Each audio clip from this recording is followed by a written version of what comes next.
পরমারাধ্যা জগৎ জননী শ্রী শ্রী বড়মাকে বিনম্র শ্রদ্ধাঞ্জলি সহ আভূমিলণ্ঠিত ভক্তিপূর্ণ প্রণাম জানাই তব রাতুল রাঙা চরণে। আমার সকল ইষ্টপ্রাণ মায়েদের জানাই আনন্দিত জয়গুরু।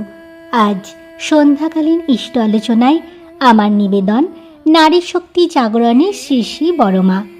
শ্রী শ্রী বড়মায়ের এই কাহিনী বদলে দিতে পারে আপনার জীবন।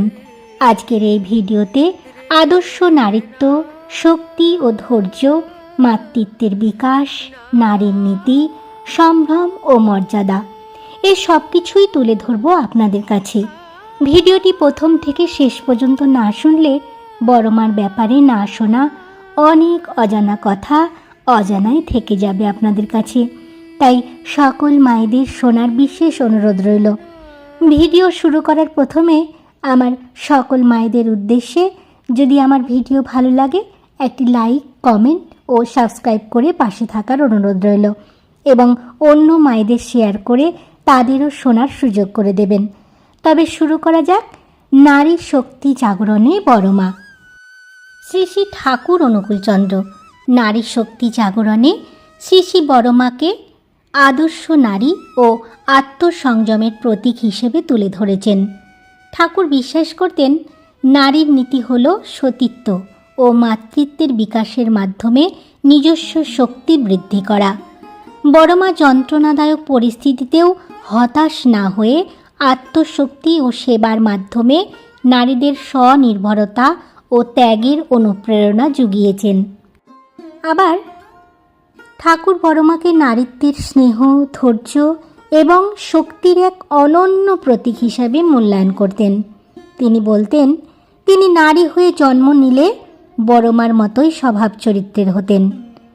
অনুকূলচন্দ্রের দর্শনে নারী শক্তি কেবল ভোগের বস্তু নয়, বরং মাতৃত্ব ও সতীত্বের সাধনার মাধ্যমে আত্মবিকাশের প্রতীক। বড়মা ছিলেন তার মতাদর্শে নারী জাগরণের অন্যতম অনুপ্রেরণা। নারী শক্তি জাগরণে বড়মা ও শ্রী শ্রী ঠাকুরের আদর্শ। আদর্শ নারী হিসেবে শ্রী শ্রী ঠাকুর অনুকূলচন্দ্র বড়মাকে নারী জাতির স্বভাব, চরিত্র ও আন্তরিকতার জীবন্ত আদর্শ মনে করতেন এবং অনেক ক্ষেত্রে নিজের চেয়েও তাকে উচ্চ মূল্যায়ন করতেন।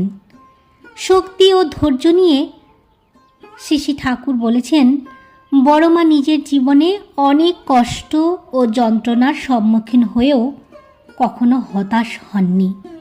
তার এই অদম্য ধৈর্য ও আত্মশক্তিকে ঠাকুর নারীদের জন্য আদর্শ বলে উল্লেখ করেছেন।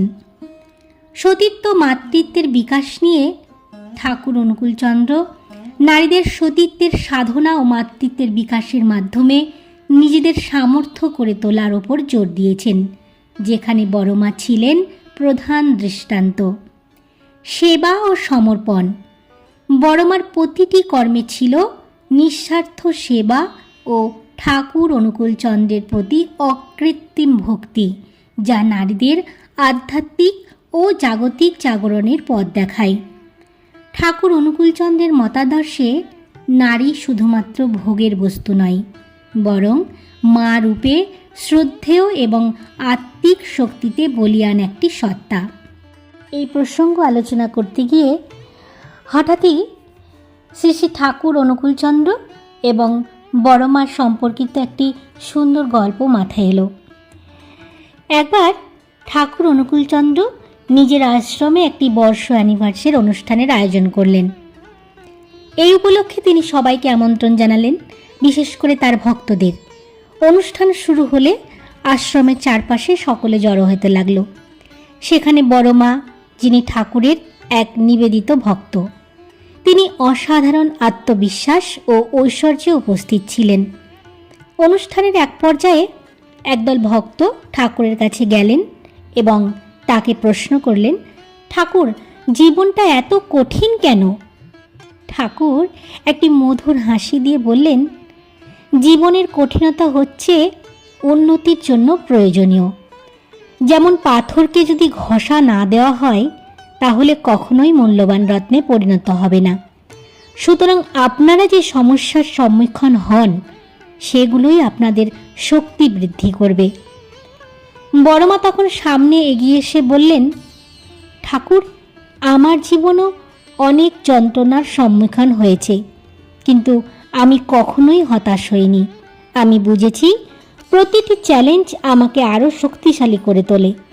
আপনি আমাদের পথপ্রদর্শক। ঠাকুর বড়মার কথা শুনে অত্যন্ত আনন্দিত হলেন।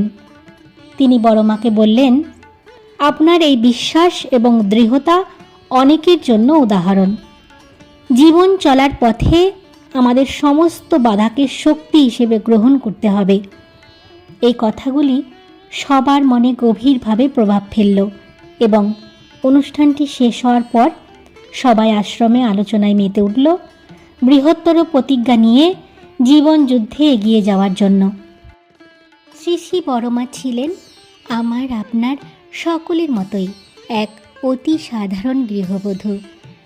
আমার মনে হয় শ্রী শ্রী বড়মা ওনার জীবনের যত দুঃখ কষ্ট সহ্য করে সকলকে কাছে টেনে নিয়ে যেভাবে সকলের মা হয়ে উঠেছিলেন, আমরা হয়তো অতটুকু পারবো না, তবে চেষ্টা তো আমরা সবাই করতে পারি, তাই না? আজকের আলোচনা এই পর্যন্ত। ফিরে আসবো আবার অন্য কোনো ভিডিও নিয়ে। শ্রী শ্রী বড়মা আমার সকল মায়েদের মঙ্গল করুন। ভালো থাকবেন। জয় গুরু।